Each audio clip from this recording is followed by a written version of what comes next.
નમસ્કાર, Selvi teaching creation YouTube ચેનલમાં તમારું સ્વાગત છે. આજે આપણે નામના બહુવચન એટલે કે સિંગ્યુલર પ્લુરલ શબ્દ જોશું. ખાસ કરીને તેના નિયમો જોશું કે આપણે સિંગ્યુલરમાંથી પ્લુરલ એટલે કે એક વચનમાંથી બહુવચન કેવી રીતે કરીએ છીએ. તમે આ વિડીયો છેલ્લે સુધી જરૂરથી જોજો. જો તમને આ વિડીયો પસંદ આવે તો તમે આ ચેનલને લાઇક, શેર અને સબસ્ક્રાઈબ આપી શકો છો. ગણી શકાય તેવા એટલે કે કાઉન્ટેબલ્સ તેવા એક વચન નામોનું બહુવચન સામાન્ય રીતે એસ કે ઈએસ લાગે છે. જેમ કે કેપ્સ એટલે કે આપણે ટોપી અને ટોપીઓ એટલે કે જેની ગણતરી કરી શકીએ છીએ. ડોગ્સ, બોયઝ એવી રીતે. અને જે નામના છેડે એસ, SH, CH, X કે O આવે તેવા નામોને પાછળ આપણે ES લગાડીએ છીએ, જેનાથી તેનું બહુવચન રૂપ બને. જેમ કે બોક્સ તો બોક્સીસ, જેની પાછળ X આવે છે તો X આવે એટલે આપણે ES મૂકીએ છીએ. બસ, બસીસ, બેન્ચીસ, ગ્લાસીસ.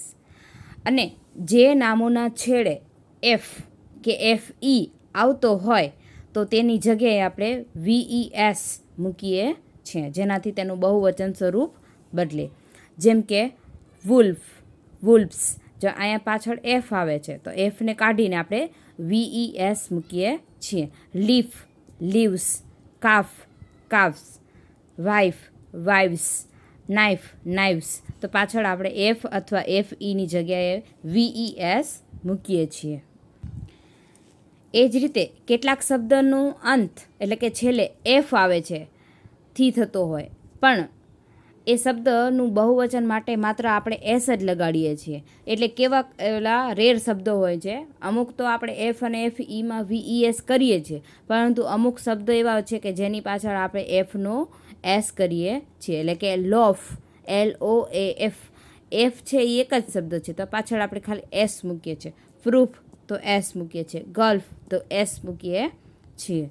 અને જે નામોના છેડે વાય આવતો હોય અને વાયની આગળ કોઈ સ્વર એટલે કે AEIOU જો આવતા હોય તો આપણે પાછળ S મૂકીએ છીએ. સપોઝ કે બોય તો વાયની આગળ O આવે છે તો O છે એ આપણો સ્વર છે તો વાયની પાછળ આપણે S મૂકીએ છીએ. એટલે બોયઝ, ડેઝ, MONKEY મંકી તો વાયની આગળ E આવે છે તો E છે એ આપણો સ્વર છે એટલે વાયની પાછળ આપણે S મૂકીએ છીએ.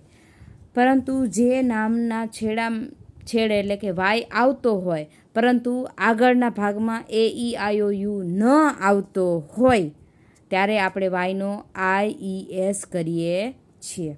એટલે કે સિટી તો વાય છે એની આગળ T આવે છે જે આપણો સ્વર નથી તો વાયની આપણે કાઢી અને વાયની જગ્યાએ IES મૂકીએ છીએ. લીલીઝ, બેબીઝ, કન્ટ્રીઝ. તેમજ કેટલાક નામનું બહુવચન એકદમ અનિયમિત રીતે હોય છે કે જેના માટે કોઈ ચોક્કસ નિયમ લાગુ પડતો નથી. એવા શબ્દો જેમ કે ટૂથ તો ટીથ, જ્યાં OO નો EE થઈ જાય. Feet, geese, men. કેટલાક બહુવચનના રૂપમાં કોઈ ફેરફાર થતો નથી. સેમ ટુ સેમ જ બોલાય છે અને લખાય છે. Dear, ship. જો તમને અમારો વિડીયો પસંદ આવ્યો હોય તો તમે ચેનલને લાઇક, શેર અને સબસ્ક્રાઈબ આપી શકો છો. અને જો તમને આ સમજણમાં આવ્યું હોય તો તમે આ ટેસ્ટ આપીને પ્રૂફ કરી શકો છો. Thank you.